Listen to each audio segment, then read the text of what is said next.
De amplia cultura, inteligencia privilegiada, experiencia global fuera de serie y trato excepcional, nuestro invitado de hoy nació en Tampico, Tamaulipas. Es licenciado en Economía por la Universidad Nacional Autónoma de México y maestro en Economía por la Universidad de Leeds, en Reino Unido. En su trayectoria profesional ha recibido al menos 8 títulos honoris causa en diversas universidades del mundo. Cuenta con una destacada carrera de más de 33 años en el servicio público de México. Al dejar el gobierno, fue propuesto por el presidente Vicente Fox como secretario general de la Organización para la Cooperación y el Desarrollo Económico, OCDE, cargo para el cual fue electo y que desempeñó del 2006 al 2021.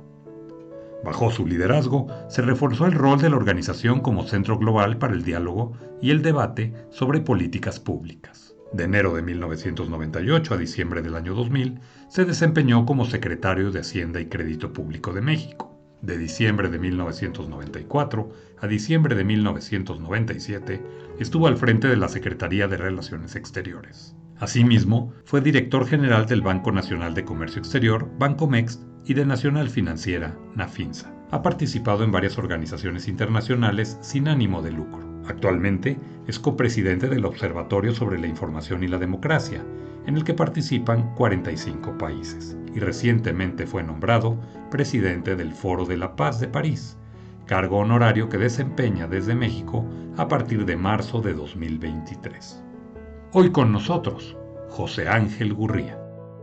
Muy querido José Ángel Gurría, me da muchísimo gusto saludarte este día y preguntarte, ¿y tú cómo estás? Muy bien, muchas gracias.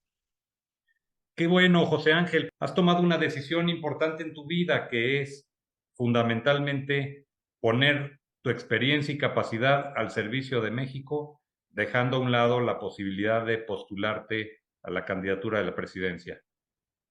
Efectivamente, me fue solicitado precisamente cuando estaba yo preocupado por conseguir eh, eh, las 150,000 firmas y todos los apoyos, etcétera.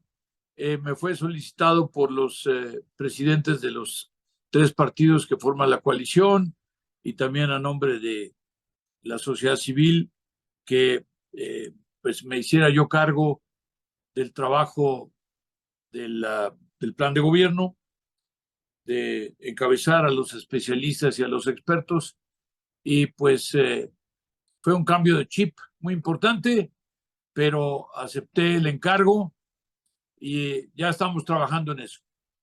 Licenciado Gurría, ahora, ¿cuáles serían los grandes retos que desde la responsabilidad que ha tomado usted tiene de manera inicial para poder llevar a buen puerto un proyecto que a esta alianza resulte ganador la persona que la vaya a representar? ¿Cuál será la tarea fundamental de usted y de su equipo ante este candidato o candidata que pudiera representarlos?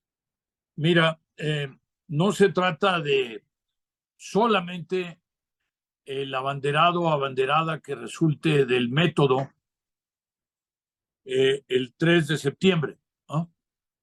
Estamos hablando de que este plan de gobierno le sirva ciertamente a, eh, al candidato o candidata que resulte, pero además a todos los demás candidatos o candidatas que va a presentar la coalición. Estamos hablando potencialmente de, pues, no solo los 9 gobernadores, todo el Congreso, los 300 diputados de mayoría, los 200 pluris más los 128 senadores, pero además estamos hablando de todos los presidentes municipales que se van a renovar y estamos hablando de los diputados locales y estamos hablando inclusive de los regidores, etcétera. Estamos realmente frente a una elección en donde van a coincidir decenas de miles de personas que van a ser electas y van a ser, por lo tanto, pues las elecciones más importantes que hayamos celebrado. además de todo lo que está en juego. Y nosotros lo que pretendemos es serle útil a todos, no solo a la candidata o candidato que resulte de aplicar el método. Y por lo tanto, pues estamos preparándonos, estamos trabajando, estamos identificando a las mejores mujeres y a los mejores hombres, los especialistas más autorizados para que nos puedan hacer contribuciones y podamos armar un documento que va a ser un documento vivo. Quiere decir que vamos a presentarlo, pues espero que el día 4 de septiembre, ¿no? Al día siguiente del proceso de elección del abanderado o de la abanderada. Y después, pues vamos a seguir agregando temas, pero sobre todo refinando temas, afinando temas. Y pues el proceso, la idea es que termine hasta que termine el proceso electoral.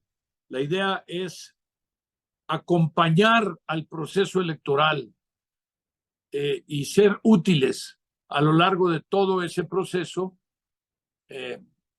insisto, no solo al candidato o candidata de la coalición para presidente de la República, en este momento para ese representante para la construcción del Frente Amplio por México, para evitar problemas legales, pero pues para todos los demás.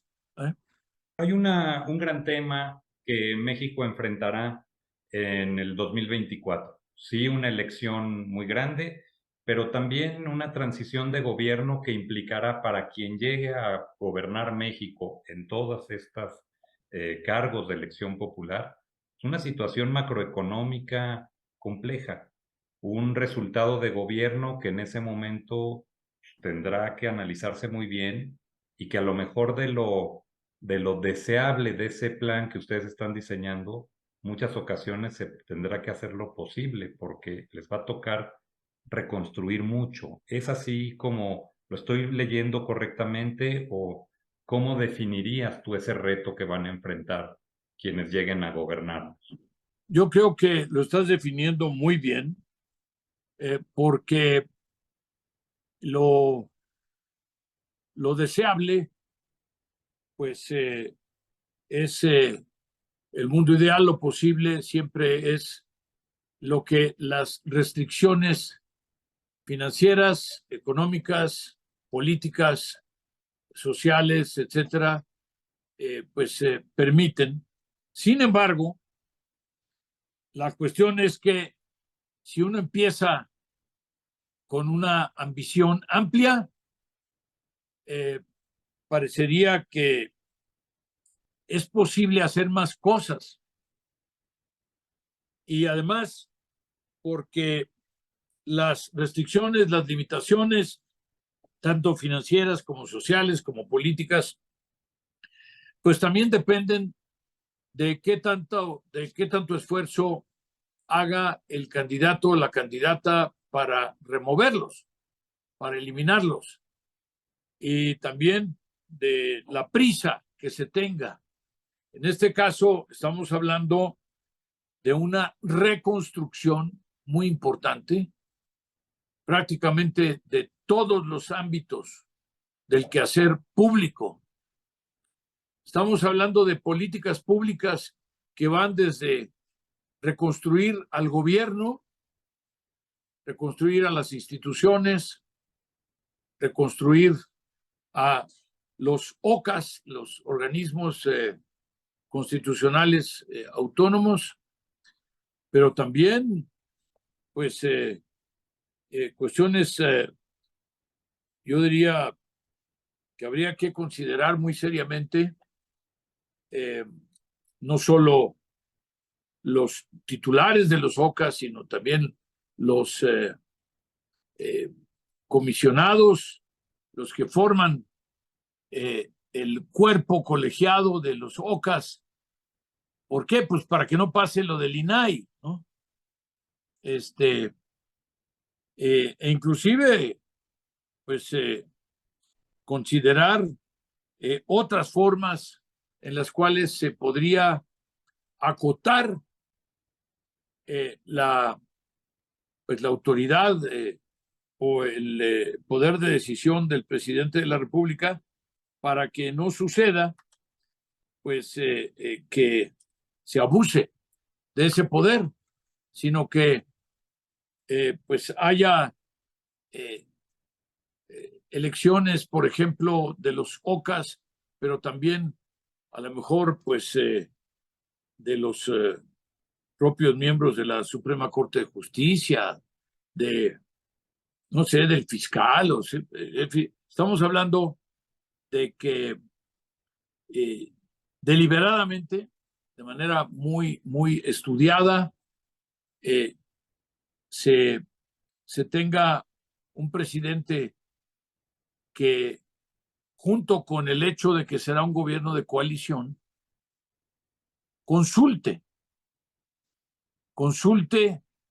a su gabinete, consulte a los expertos y consulte a los que más saben, consulte a la sociedad civil para evitar pues los extremos que hemos visto recientemente.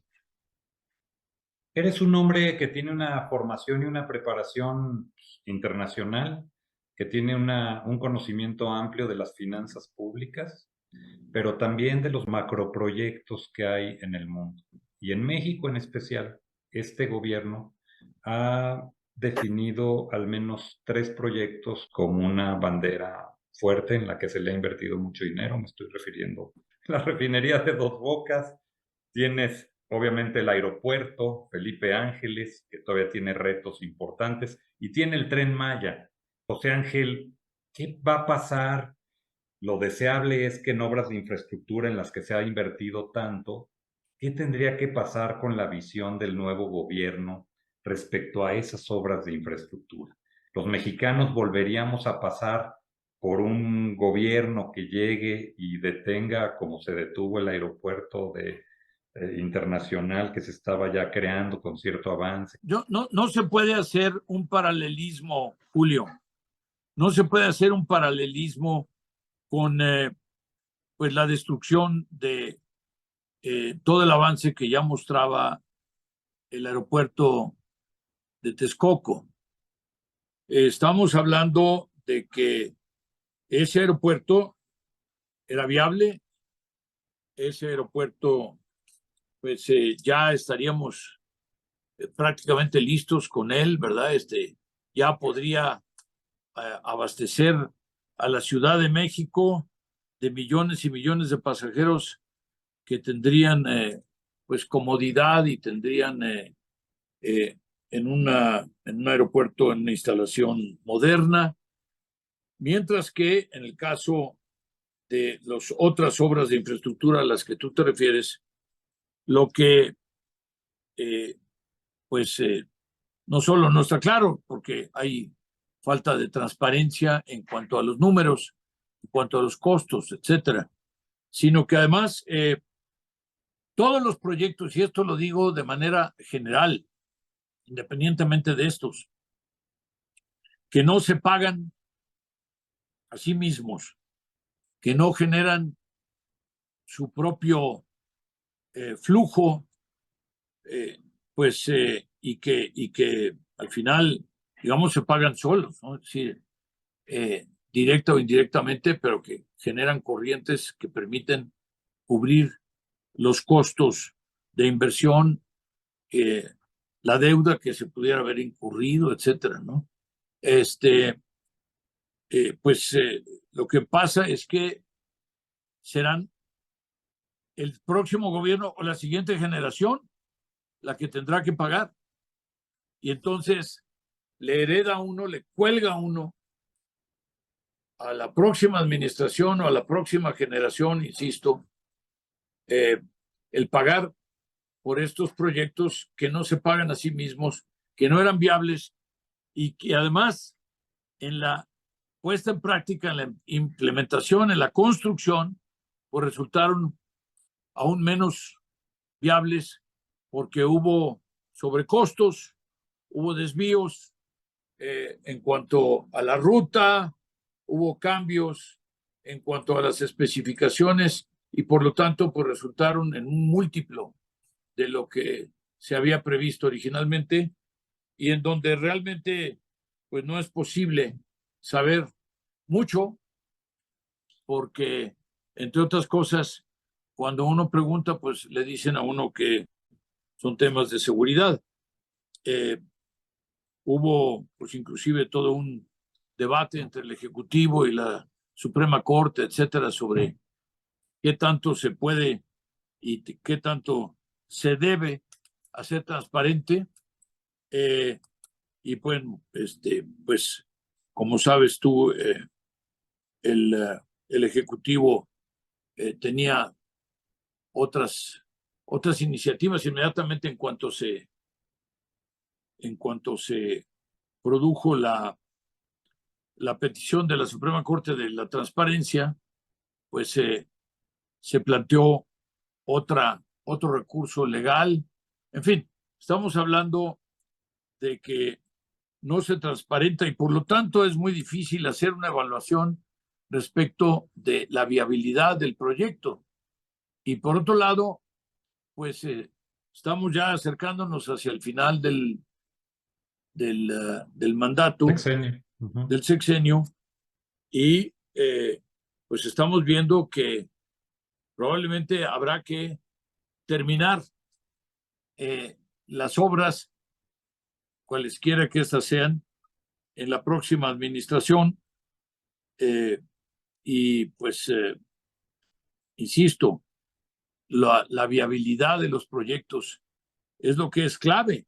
Entonces, pero, en fin, mi reacción fue sobre todo porque teníamos un buen proyecto de aeropuerto y lamentablemente se destruyó e inclusive se inundó después, ¿no?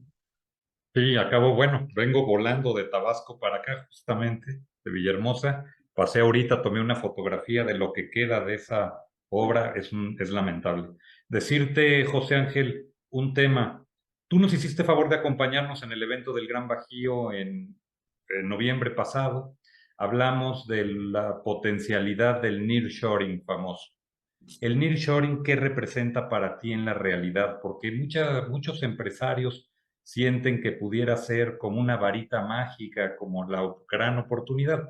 Creo que es una gran oportunidad, efectivamente, pero creo que se debe de acompañar con un rediseño también y una actitud empresarial que las empresas realmente logren las certificaciones para ser buenos proveedores, que se basen en buenas prácticas y el acompañamiento también de un gobierno que garantice sobre todo Estado de Derecho. ¿Qué opinas de ello?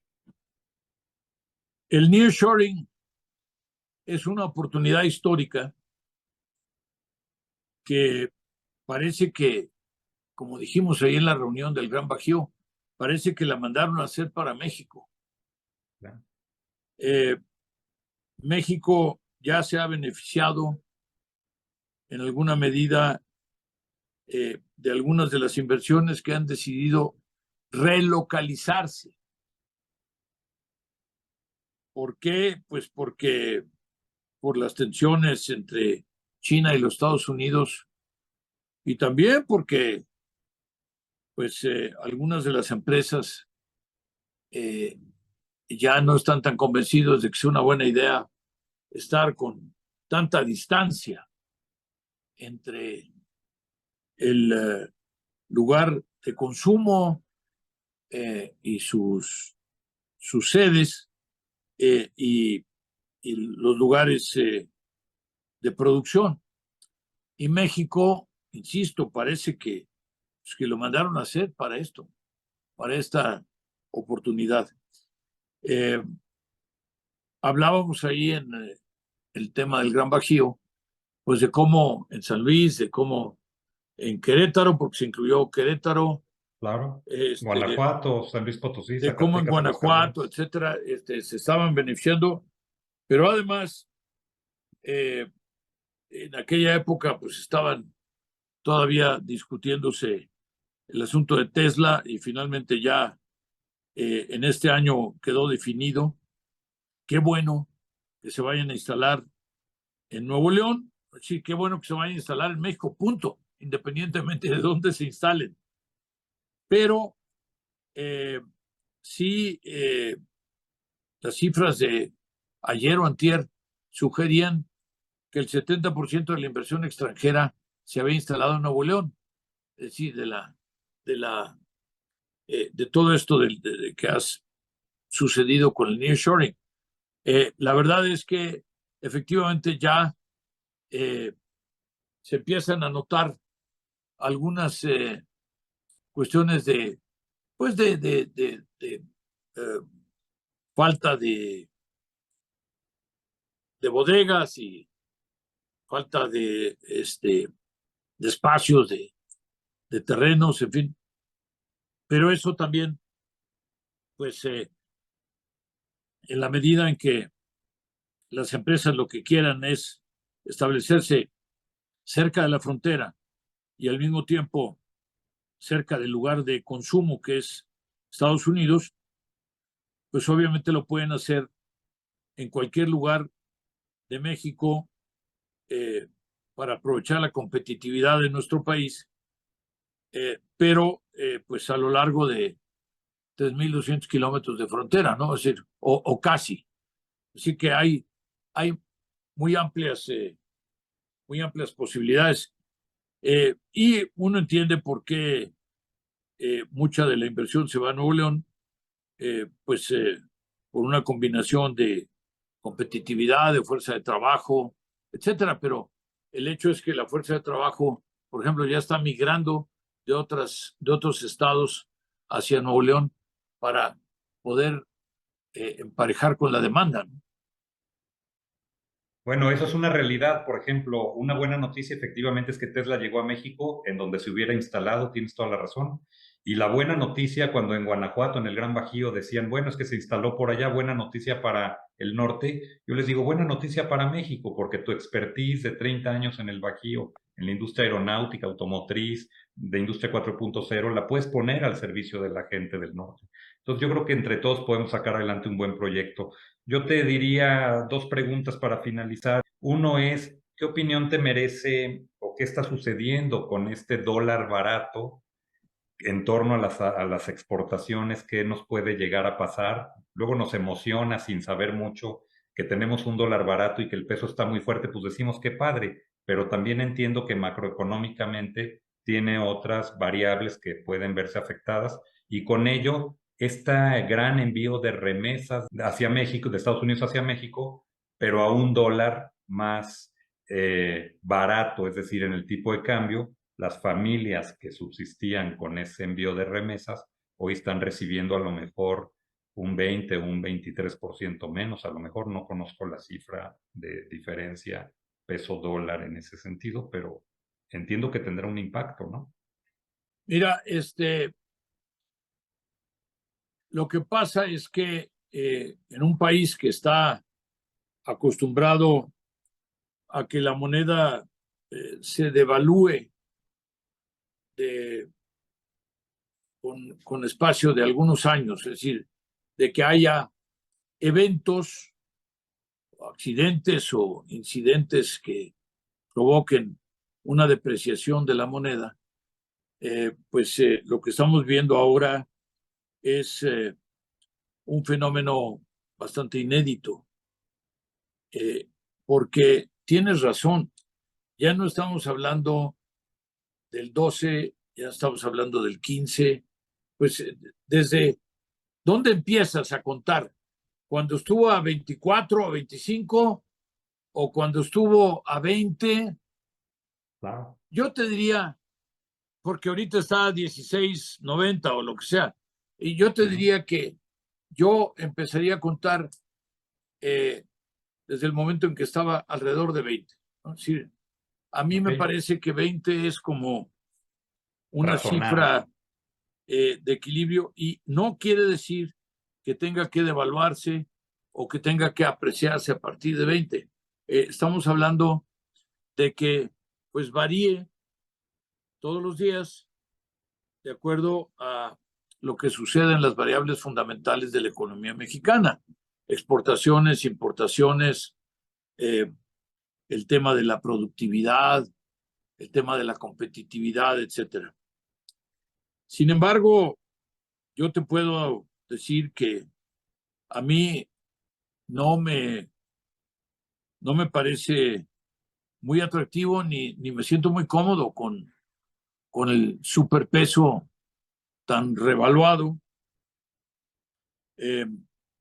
Y hay varias razones. Por ejemplo, tú mencionabas las remesas. Bueno, pues quiere decir que la gente que antes recibía 20 pesos por cada dólar, ahora está recibiendo 16 o 17, menos la comisión, lo cual les deja pues un residuo mucho menos interesante y que puede o no ser suficiente para emparejarle sus necesidades de consumo más inmediatas. Después, tú tienes todas las exportaciones. Pues no solo, estamos hablando ahí de pues casi 10 veces más cifras que las remesas, porque las remesas, pues quizá este año lleguen a, qué sé yo, 60,000 millones, pero las exportaciones estamos hablando de 500,000 millones de dólares, es decir, de un múltiplo de 8, 9 veces las remesas.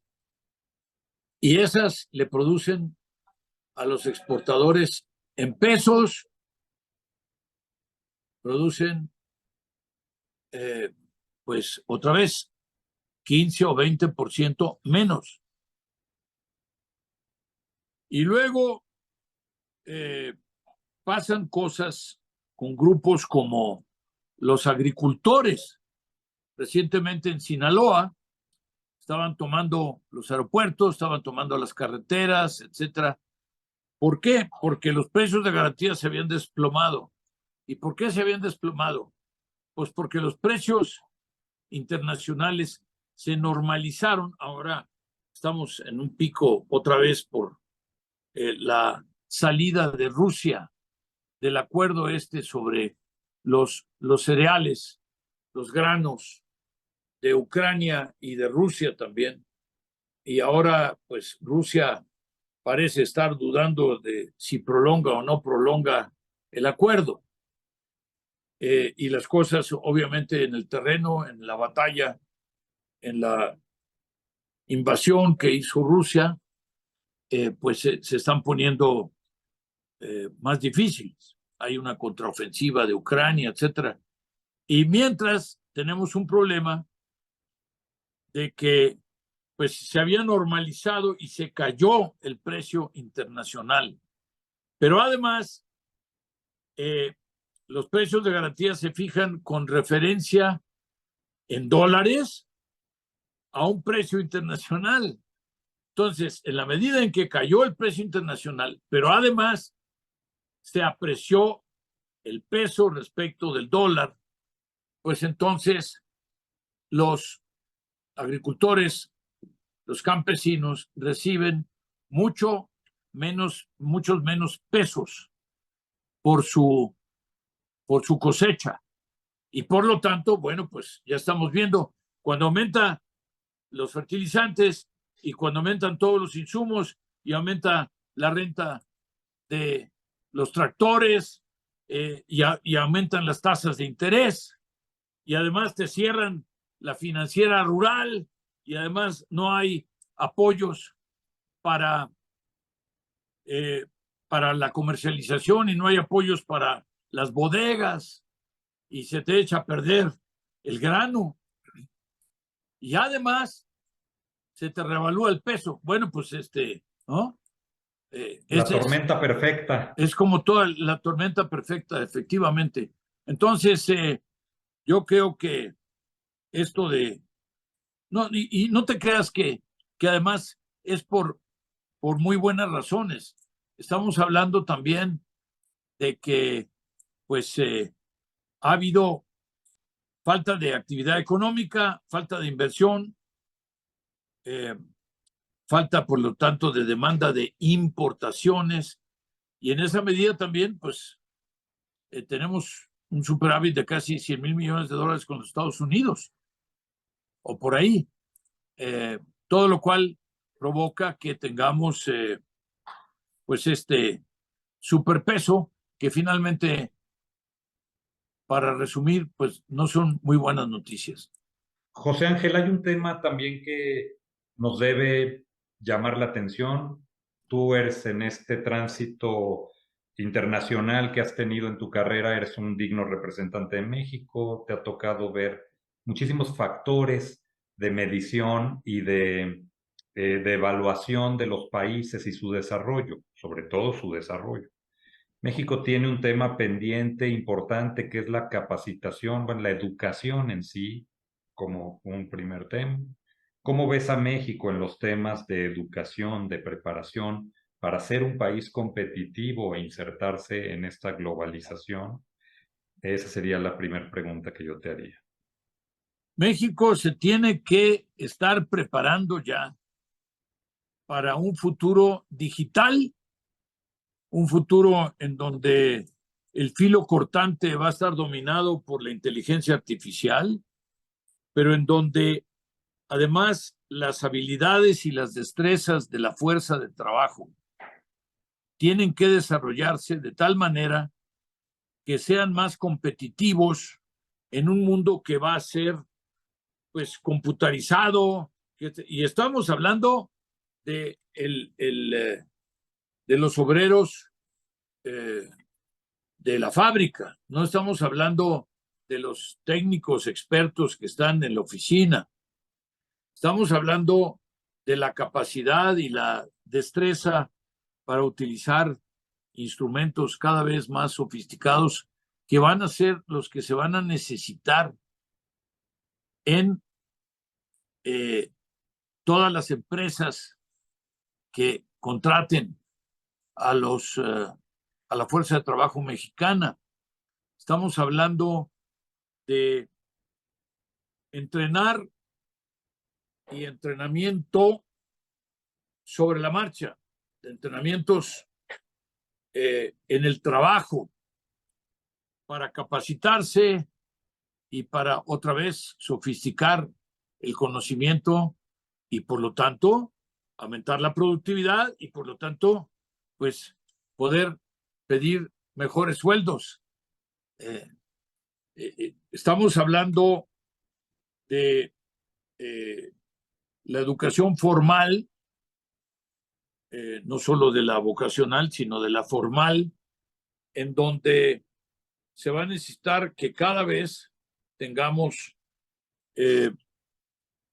instrumentos más modernos y en donde además recuperemos los 2 años de cierre de las escuelas públicas y que afectaron tanto a los niños y a los jóvenes mexicanos y que seguramente van a ampliar la brecha entre los que pudieron ir a escuelas privadas y los que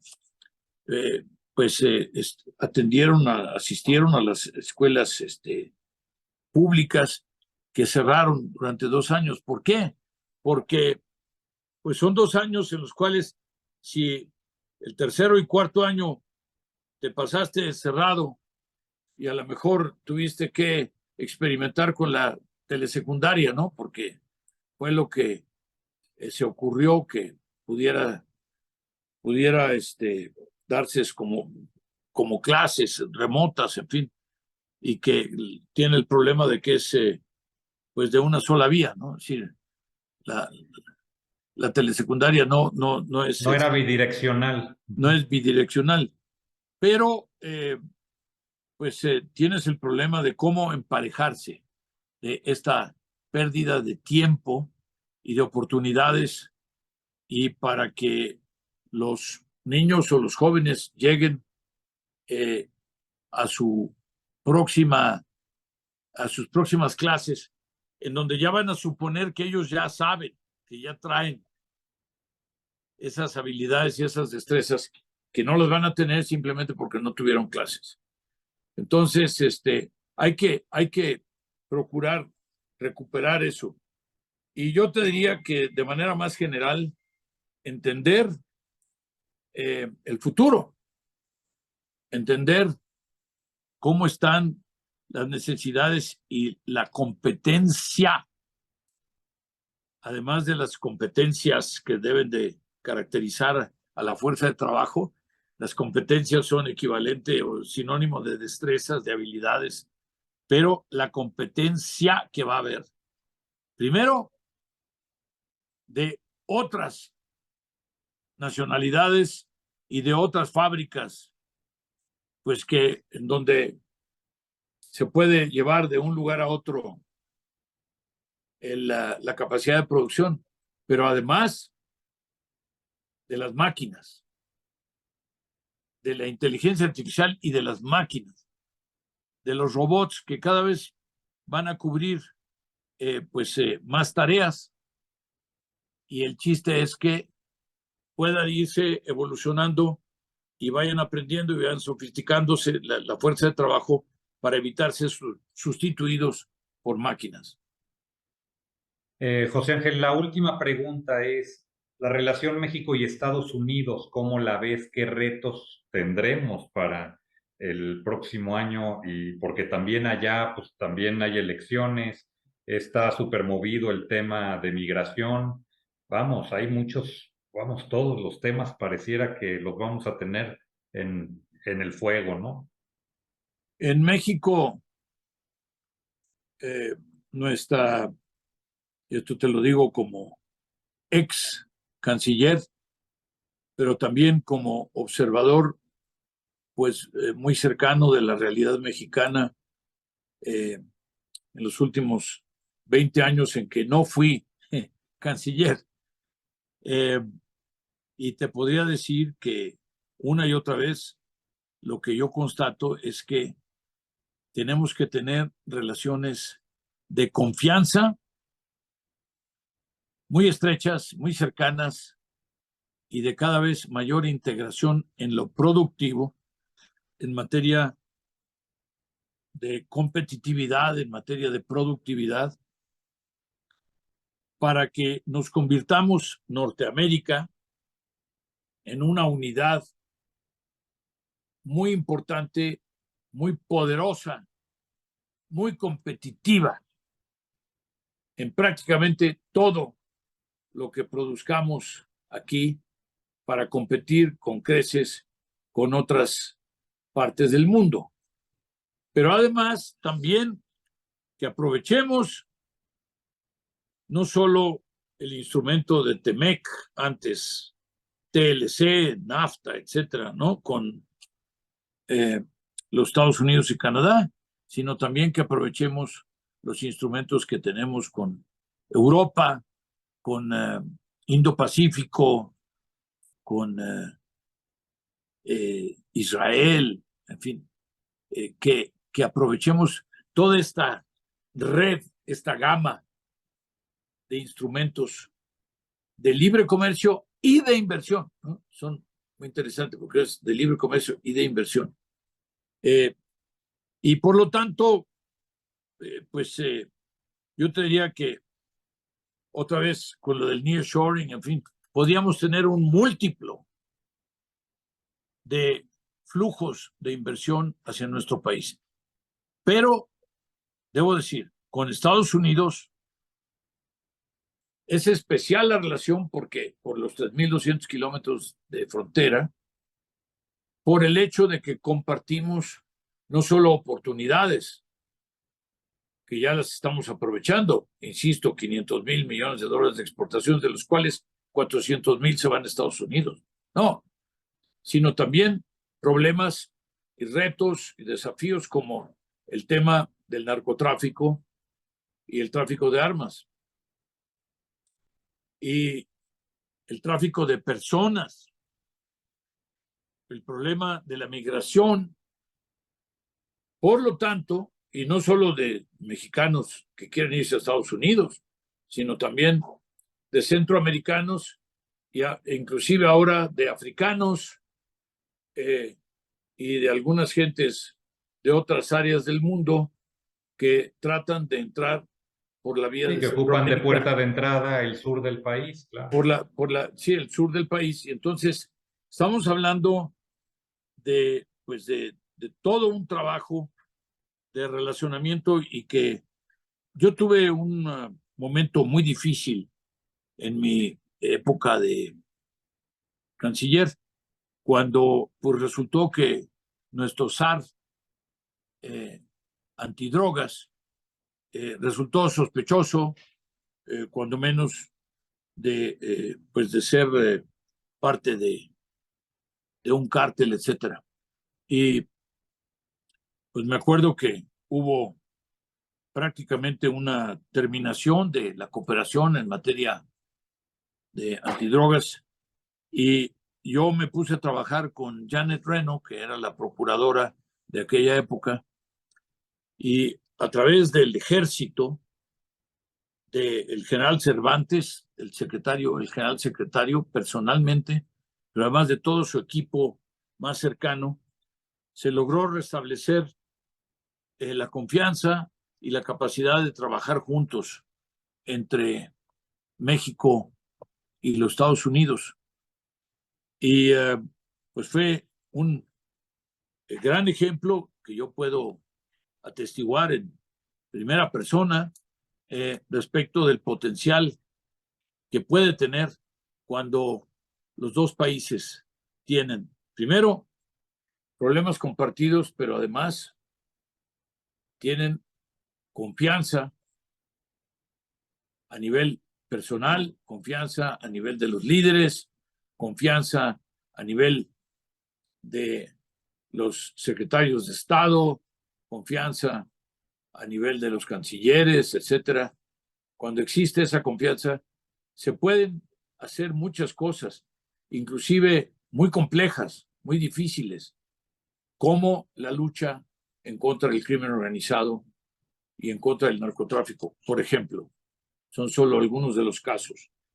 José Ángel, pues la verdad es que agradezco mucho tu tiempo, agradezco mucho esta gran explicación que nos das. Celebro, y esto te lo digo a manera personal y como amigo, me encantó tu decisión. Se me hace una decisión madura, se me hace una decisión de profundo amor a México, que dediques tu tiempo, tu pasión, tus conocimientos, tus relaciones a construir y a construir en favor de lo que será un plan que será muy útil para cualquiera de las personas que llegue a dirigir los destinos del país en todos los niveles. Finalmente, y ya con esto nos vamos, ¿qué México quieres dejar a las próximas generaciones? Hay que buscar que México ofrezca nuevamente esperanzas para sus jóvenes, esperanzas para sus mujeres, esperanzas de superación para toda la fuerza de trabajo. Hay que buscar reducir la informalidad con objeto de que puedan ofrecérsele a los trabajadores de este país garantías en materia de servicio médico, garantías en servicio en materia de medicinas y también la posibilidad eventualmente de tener financiamiento para una vivienda de parte del Infonavit, la posibilidad de tener algunos beneficios por sufrir algún accidente, etcétera. Es decir, todo lo que implica la formalidad, todo lo que implica ser parte del sector formal de este país. Pero además, lo más importante es regresarle la esperanza a nuestra sociedad, regresarle la expectativa de que el futuro puede ser mejor si trabajamos para crear ese futuro, si estudiamos, si nos esforzamos para crear ese futuro, lo podemos crear podemos, después de reconstruir muchas de las cosas que lamentablemente pues, han sido destruidas o afectadas en su funcionamiento durante esta administración, que se puede tener un México mejor, se puede tener un México con crecimiento, se puede tener un México con mayor nivel de bienestar. Y de eso se trata. El bienestar es el objetivo último de cualquier grupo de políticas públicas. Si no generan un mayor nivel de bienestar, no valen ni siquiera el papel en que están escritas. Querido José Ángel, pues te agradezco muchísimo la oportunidad de poder escucharte, conversar contigo. Te felicito nuevamente, te agradezco este tiempo y te deseo lo mejor en el futuro por venir. Yo te agradezco mucho a ti por esta oportunidad de compartir también con todo tu auditorio y te diría, vamos a trabajar juntos. Yo estoy en este encargo de preparar el plan de gobierno de la próxima administración, pero yo estoy trabajando además con un proyecto que trascienda el año 30 como límite de la próxima administración. Lo que estoy tratando de crear son condiciones que permitan, insisto, que México sea un país de oportunidades otra vez. Querido José Ángel, pues muy buen día, muchísimas gracias. Hasta luego, muchas gracias. Nos vemos pronto.